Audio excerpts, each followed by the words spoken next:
adjust sa'yo. Hindi kasi ako margin, kaya hindi ako nag-adjust. Charot. Abangan niyo yung kanya-kanyang flavor ng character. Palo-palo. Teaser pa lang, medyo naramdaman na natin yan. So ngayon yung katanungan naman syempre from our friends from the press is directed towards Direk Paco. Direk? Ayan, Direk! Direk, tinatanong daw nila, kamusta daw, i-direct ang ensemble cast na ito at yung naging experience nyo sa Prague? Actually, hindi po ako kasama sa Prague. Tsaka it was Barry, my partner, who went to Prague. So hindi ko na-experience. Pero speaking from director's point of view, parang pamilya itong set. It's very light. So you look forward every taping day. Ano na naman to, ang saya na itong ano. So hindi siya mabigat. Plus our material, sobrang light lang niya, ang dalang sundan. Pero when it comes to seriousness, seryoso, parang Pinoy talaga. Na pag nagsiseryoso ako, biglang babali ng comedy. Ang sarap ng feeling. Tapos, of course, with the leadership of our creators, si Mark, si my partner Derek Barry, si Slingshot, and our producers. Tapos, with the ensemble na kasama namin, very masarap magtrabaho. You look forward to every scene. So, and then, they're all thinking actors. We're very blessed to have a cast like them. Na may input sila, hindi lang sila ganito. They create, the collaboration po ito. So, it's something to look forward to. Thank you so much, Direk. We love you, Direk. Yes. And for, of course, our last question is for Sir Mark. What was your vision for A Secret in Prague when you wrote this?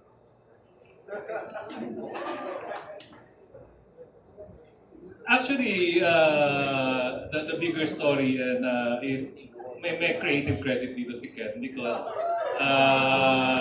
this is sabi ko ano ba when during the pandemic the conversation is what do you want to do in your life, gusto mo ba mag-direct, gusto mo mag-ano, and what is so plot twist sa buhay niya is, di ba, I wanna be creative, I wanna be a writer or something or create stories. Sabi ko, weird ng gawa mo pa ako ng trabaho, tarantado ka, sabi ko. But the vision was really back then. Yeah, it was a dark time during that a year after the pandemic, and it seems like, diba, ang bleak, and there's a future ahead. The future ahead is not so bright. So the vision really, when we were talking and creating this, is to create a show na alam mo yon, yung that it validates your experience, but at the same time, it provides relief, kumbaga, sa atin na tumawa tayo, kiligin ulit tayo, mag-enjoy lang tayo because life is hard. Which is that is the vision that was set by Ken and Rando. Ibalik ang saya sa mundo. Ibalik natin ang saya. Sa television. And the fun thing about it is it resonated and it reflected in a way in the whole process. Meron ba tayong ano?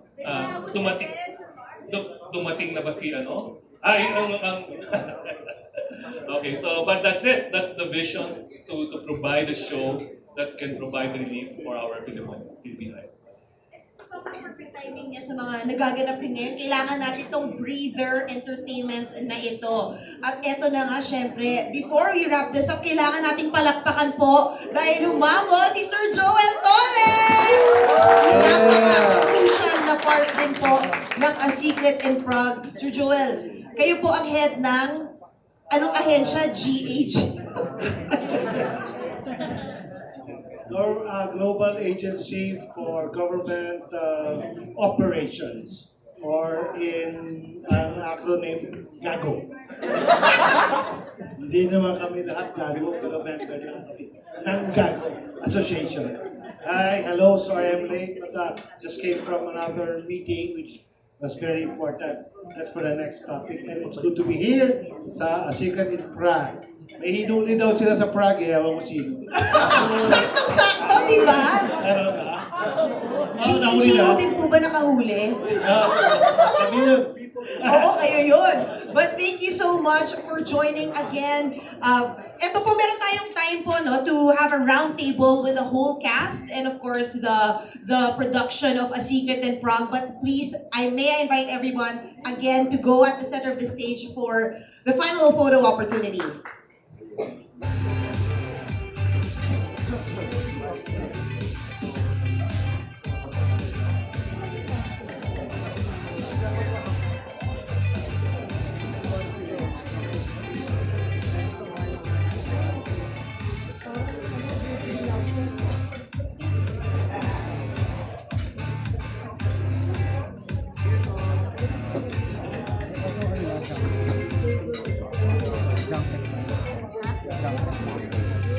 Alright, we invite TV5 President and CEO Sir Dido Zaballero to also join the cast of A Secret and Pride.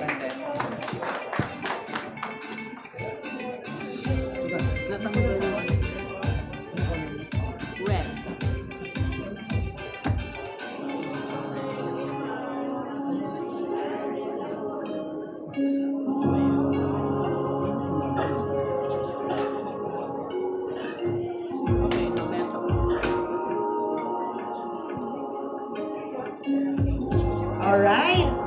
Ayan, palakpakan naman natin ang lahat ng bumubuo ng A Secret in Prague. They will be making their way to the second floor for the Kapatid Connect live takeover, ladies and gentlemen. Thank you so much. And later on, magkakaroon po tayo ng opportunity makausap syempre ang cast ng A Secret in Prague, mga kapatid. Ayan. Thank you so much. Thank you po. At saka hindi kami nag-usap ni Kim Domingo ng outfit. Inuna ako na kayo. Exciting!